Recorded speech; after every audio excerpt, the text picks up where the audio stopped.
It was a frozen, dreary 5th of December, also known as Krampus Nacht, or Krampus Night.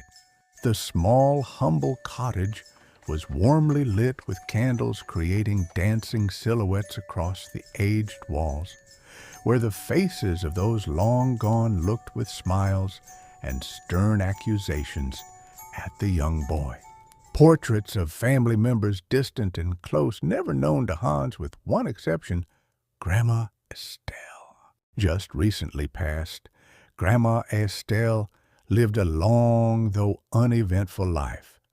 She wed her first love, Tomas, and together they introduced 5 children to the world, including Hans's mother, Maria. Even though Estelle may not have had a particularly adventurous existence, one could not tell young Hans this. Based on the many tales told from Grandma Estelle, Hans was certain she had seen and experienced it all. Legends of beautiful princesses held captive by evil kings who would dispatch large fire-breathing winged serpents at the heavily armored sword-wielding knight, who after a strenuous battle would ultimately prevail and win over the love of the princess. Or those of determined scientists who sought to learn the mysteries held by the universe, longing for information found only in the darkest realms of distant galaxies.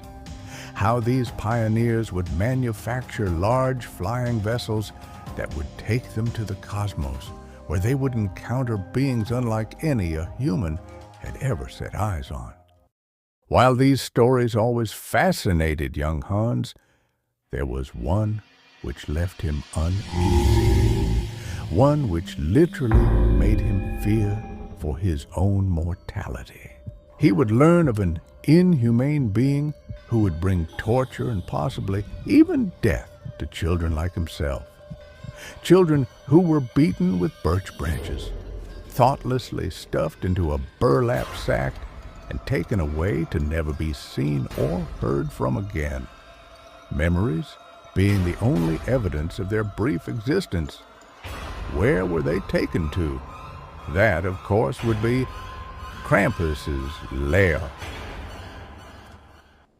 The previous night, Hans witnessed the festivities in his village. Adults were dressed in half-goat and half-demon costumes, parading through the lively streets of Skofja Lokia, where he has lived his entire life, a lifetime of 8 years. Hans's friends and classmates were mostly excited about these celebrations, finding amusement in the costumes, the parades, the loud music, and those freakishly demonic figures leaping out at the children to scare them out of fun, but also to remind them to behave not only for their parents, but for St. Nicholas as well, because if they did not, they will surely learn for themselves what Krampus has in store for them. Hans was unable to share the excitement of his friends, for he knew better.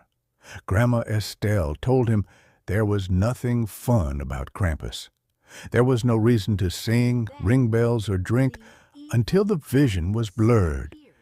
He learned of the fate of Uncle Anton, technically Grandma Estelle's uncle, though she had never known him other than through stories told to her, much like those she told to Hans. Uncle Anton was not the brightest nor the most behaved child in the village, and would scoff at any elder who would warn him of his inevitable demise had he continued to practice his pranks on other children and those incapable of defending themselves. Peering out at the now empty streets from his bedroom window, he watched a red fox, the bright, vivid color striking against the snow through which it crept, seemingly concentrating on some unseen prey. The fox, like a drop of blood sliding across porcelain white skin. Hans shuddered as he imagined Krampus himself springing into view, only to snatch Hans through the window by his head and beat him with a stick before mercilessly stuffing him in a sack with a loud cackle. Hans quickly looked away from the window. Sure, Hans was well behaved normally, though just last night after his parents sent him to bed, he did sneak a couple pieces of potica. What was he thinking? Grandma Estelle would certainly tan his hide, but that, of course, would be welcomed in comparison to what Krampus would have in store for him, to what Uncle Anton had faced. Hans sorely missed his dear grandmother. Despite it was her who brought the fear of Krampus a reality, it was Grandma Estelle who always made Hans feel safe, even more so than his own parents. Sure, they kept him well-fed and clothed and a roof over his head, but there was something in the relationship with Grandma Estelle that just did not exist with anyone else, but she was now gone. Who will ensure his safety from Krampus now that he had gone and taken those forbidden pastries? His small frame shivered violently in spite of the warm bed which he lay curled up enveloped in thick blankets. Every creak and groan he heard was certainly made by some large unearthly beast. Yet the hours crept by with no intrusion, and then there was a loud bang, as if the front door to his home was ripped off the frame and tossed aside. Hans was without protection. His parents, having gone to a Christmas party, would be gone for hours.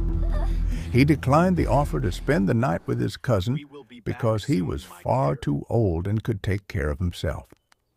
Who was he kidding? His cousin lived only a few blocks away. Perhaps he should slip out the window and make a run for it. It was maybe 10 minutes at the most. That thought was crushed when he heard the heavy breathing and low growling. It was him. He knew this for sure. Grandma Estelle had warned him of this monstrosity. Hans quickly hid under his bed in hopes he would not be discovered, tears streaming down his cheeks as he fought to remain silent. The door to his room slammed open. For what seemed an eternity, he lay there, hearing nothing but an odd, quick, rhythmic beating noise, only to realize it was the sound of his own heart. Hans squeezed his eyes shut with the ridiculous notion that perhaps not seeing the unwanted intruder would somehow make it disappear.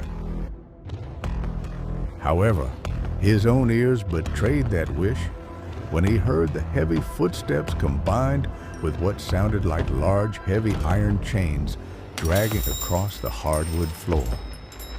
Each step punctuated with the metallic jangle of bells. The floor beneath him shuddered with each step that came closer and closer to the bed where Hans found sanctuary. With much hesitation, in fear of what he may see, Hans opened his eyes. Looking towards the foot of the bed, he saw nothing but the open door leading to an empty hallway. To the right would be the wall where his bed was pushed against. If it was there, it would be to his left. And there, coated with thick, coarse fur the color of night, even darker, were a pair of large, filthy black hooves. Without considering the consequences, Hans crawled towards the foot of the bed in hopes of making it to the hallway where he could run for his life. Yet to his horror, he felt the cold, hard metal of iron chains wrapped around his bare ankles. He was tossed onto his back, where he looked up into a set of large, sharp white fangs framed by an evil smile and a pair of soulless eyes. Eyes the color of hate. If hate was a color, surely this was it. Then all was dark, and everything Hans knew was no more. Everything was shaking. Voices were screaming. Was he being dragged into Krampus's lair? He screamed as he opened his eyes.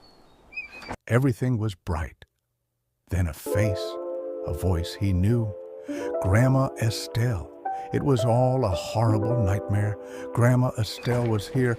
He looked into her eyes to tell her how he was so happy to see her, to hear her voice, her eyes, the color of hate, if hate had a color. She said, "You shouldn't have eaten those past his young hands." and that, friends, is a story of Krampus. I could use a drink. Wait, why is the door... What the... No!